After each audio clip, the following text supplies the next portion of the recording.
আসসালামু আলাইকুম বিসমিল্লাহির রহমানির রহিম। হজরত কাব ইবনে উজরা রাজি বর্ণনা করেন, আমরা রাসূল সাল্লাল্লাহু আলাইহি ওয়াসাল্লামের নিকট আরজ করলাম, হে আল্লাহর রাসূল, আমরা আপনার উপর এবং আহলে বায়তের উপর কিভাবে দরুদ পাঠ করব।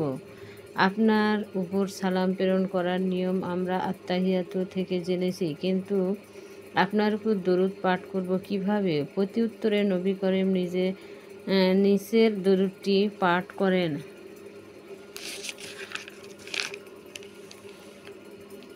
উচ্চারণ: আল্লাহুম্মা সাল্লি আলা মুহাম্মাদি ওয়া আলা আলি মুহাম্মাদিন কামা সাল্লাইতা আলা ইব্রাহিমা ওয়া আলা আলি ইব্রাহিমা ইন্নাকা হামিদুম মাজিদ। আল্লাহুম্মা বারিক আলা মুহাম্মাদি ওয়া আলা আলি মুহাম্মাদিন কামা বারাকতা আলা ইব্রাহিমা ওয়া আলা আলি ইব্রাহিমা ইন্নাকা হামিদুম মাজিদ। অর্থ হলো, হে আল্লাহ, মুহাম্মদ সাল্লাল্লাহু আলাইহি সাল্লামের উপর এবং তার বংশগণের উপর রহমত বর্ষণ করো। তেমনিভাবে হযরত ইব্রাহিম রাদিয়াল্লাহু তাআলা ও তার বংশধরগণের উপর রয়েছে। নিশ্চয় তুমি প্রশংসিত ও মহামহিম।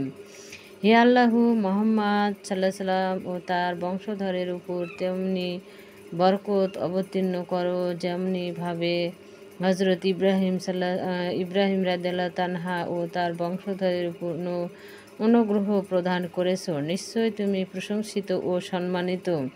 যে ব্যক্তি উপরোক্ত দরুদ শরীফটি পড়বে, কিয়ামতের দিন তার জন্য সুপারিশ করা রাসূল সাল্লাল্লাহু আলাইহি ওয়াসাল্লামের জন্য ওয়াজিব হয়ে যাবে। যে অভাবী ব্যক্তি এই কামনা করে যে আমরা যদি প্রচুর ধন সম্পদ থাকতো তাহলে আমি বেশি বেশি দান খয়রাত করতাম, সে যেন আপন দুআর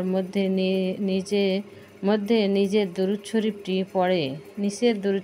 পড়ে।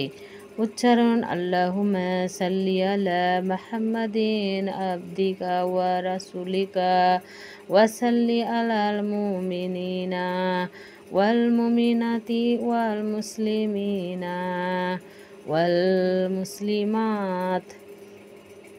সুতরাং কোনো মুসলমানেরই দরুদ শরীফ পাঠের সৌভাগ্য হতে কখনো গাফেল থাকা উচিত নয়, কেননা এতে দিন দুনিয়ার অবশেষ মঙ্গল নিহিত আছে। সাইদুল ইস্তেগফার বেহেশতে ওয়াজিব হওয়ার আমল।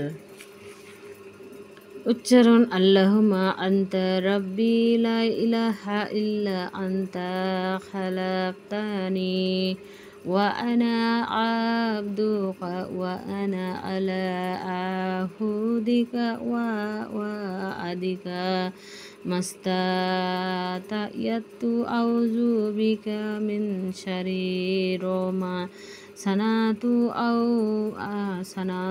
আবু ওয়াল্লাকা বিনিমাতিকা আলাইয়া ওয়া আবু বি জামাবি ফাগফিরলি ফা ইন্নাহু লা ইয়াগফিরু যুনুবা ইল্লা আনতা। অর্থ হলো, হে আমার মাবুদ, তুমি আমার প্রতিপালক, তুমি ছাড়া ইবাদতের উপযুক্ত আর কেউই নেই। তুমি আমাকে সৃষ্টি করেছ, আমি তোমার বান্দা। আমি তোমার নিকট প্রতিটি কর্মের মন্দ দিক থেকে আশ্রয় প্রার্থনা করছি। তোমার যে সমস্ত নিয়ামত আমার প্রতি রয়েছে, আমি তোমার সামনে তা স্বীকার করছি এবং স্বর্গীয় গুনাহসমূহের কথা স্বীকার করছি। সুতরাং তুমি আমার গুনাহগুলোকে ক্ষমা করে দাও, কারণ তুমি ছাড়া কেউ গুনাহ ক্ষমা করতে পারবে না। হুজুর সাল্লাল্লাহু আলাইহি ওয়াসাল্লাম ফরমান, যে ব্যক্তি দিনের প্রথমাংশে পূর্ব বিশ্বাসের সাথে আল্লাহর নিকট উক্ত ইস্তিগফারের মাধ্যমে প্রার্থনা করে এবং দিনই যদি মৃত্যুবরণ করে তবে নিঃসন্দেহে সে জান্নাতি হবে। অন্য বর্ণনায় আছে, জান্নাত তার জন্য ওয়াজিব হয়ে যায়। অনুরূপ রাতে পড়লেও জান্নাতি হবে। বুখারী মুসলিম। নবীজি এর সুপারিশ লাভের আমল। হযরত আবু আরদা রাদিয়াল্লাহু তাআলা বলেন, হযরত রাসূলুল্লাহ সাল্লাল্লাহু আলাইহি ওয়াসাল্লামকে জিজ্ঞাসা করা হলো যে, ইয়া রাসূলুল্লাহ সাল্লাল্লাহু আলাইহি ওয়াসাল্লাম, কতটুকু ইলম অর্জন করতে পারলে একজন মানুষ ফকিহ হিসাবে গণ্য হতে পারে। নবীজি সাল্লাল্লাহু আলাইহি ওয়াসাল্লাম তার জবাবে বললেন, যে ব্যক্তি দিন সংক্রান্ত 40টি হাদিস মুখস্থ করে বা লিখে আমার উম্মতের কাছে পৌঁছিয়ে দিতে পারবে, কিয়ামতের দিন তাকে আল্লাহ পাক একজন ফকিহ হিসাবে উঠাবেন এবং আমি তার জান্নাতের জন্য, নাজাতের জন্য আল্লাহর দরবারে সুপারিশ করব ও সাক্ষ্য দিব বেহেশতের রত্ন ভাণ্ডার। লা হাওলা ওয়ালা কুওয়াতা ইল্লা বিল্লাহু। হযরত আবু হুরায়রা রাদিয়াল্লাহু তাআলা আনহু বলেন, রাসূলুল্লাহ সাল্লাল্লাহু আলাইহি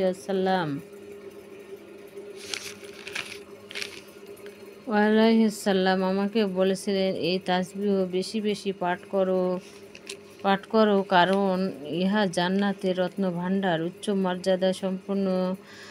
তবে হযরত মাখহুল রুহু তার নিজের উক্তিতে বর্ণনা করেছেন যে, যে ব্যক্তি লা হাওলা ওয়ালা কুওয়াতা ইল্লা বিল্লাহি লা মালজাআ ওয়ালা মানজাআ মিনাল্লাহি ইল্লা ইলাইহি পাঠ করবে, আল্লাহ পাক তার ৭০টি অসুবিধা দূর করে দিবেন।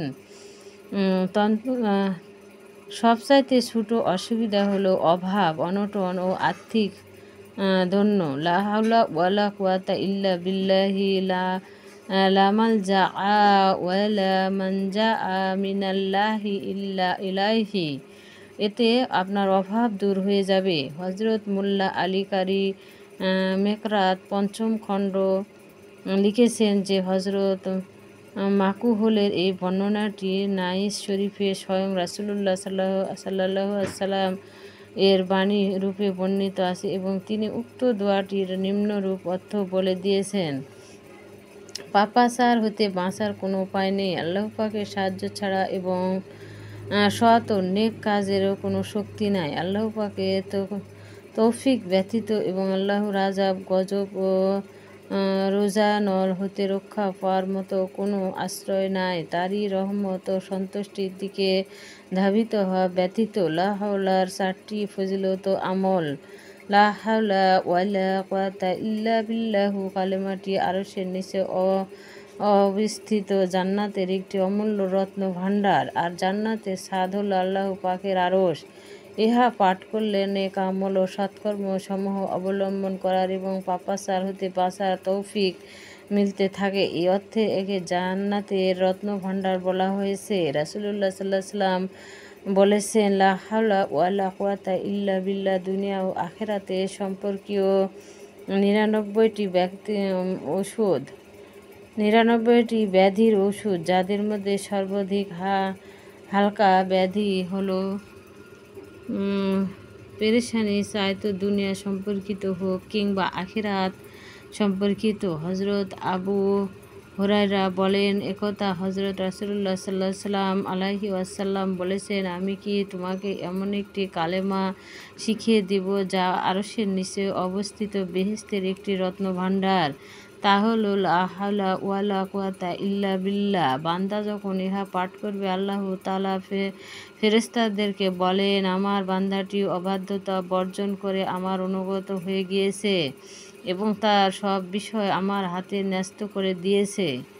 ইহা কি কম বড় নেয়ামত যে বান্দা জমিনের উপর এই কালেমা পড়তেছে আর আল্লাহ পাক তার আরশের উপর ফেরেশতাদের সম্মুখে তাকে স্মরণ করেছেন। এই কালেমা শবে মেরাজে হযরত ইব্রাহিম কর্তৃক প্রিয় নবী সাল্লাল্লাহু আলাইহি ওয়াসাল্লাম হযরত মুহাম্মদ মুস্তাফা সাল্লাল্লাহু আলাইহি ওয়াসাল্লামের প্রদত্ত ও শরীয়ত ও হয়। শবে মেরাজ নবী করিম সাল্লাল্লাহু আলাইহি ওয়াসাল্লাম হযরত ইব্রাহিমের মধ্যে সাক্ষাৎকালে তিনি বলেছিলেন, হে মুহাম্মদ সাল্লাল্লাহু আলাইহি ওয়াসাল্লাম, আপনি আপনার উম্মতকে বলেন তারা যেন লা হাওলা ওয়ালা কুওয়াতা ইল্লা বিল্লাহ, তারা জান্নাতীদের বাগান বৃদ্ধি করতে থাকে। অতএব ইহা পাঠ ইব্রাহিমী ওসিয়তের উপর আমলের সৌভাগ্য ও প্রস্তুত সমষ্টি অর্জিত এবং বেহেশতি বাগানের বৃদ্ধি প্রান্ত হতে থাকবে। অধিক নেকি অর্জনের জিকির আমল। সুবহানাল্লাহি সুবহানাল্লাহি আদাদা খালকিহি, অর্থ সৃষ্টির পরিমাণ সংখ্যক আল্লাহর পবিত্রতা বর্ণনা করছি। ও মুমিন হজরত সফিয়ার থেকে বর্ণিত, তিনি বলেন, একদা রাসূলুল্লাহ সাল্লাল্লাহু আলাইহি ওয়াসাল্লাম আমার কাছে এলেন।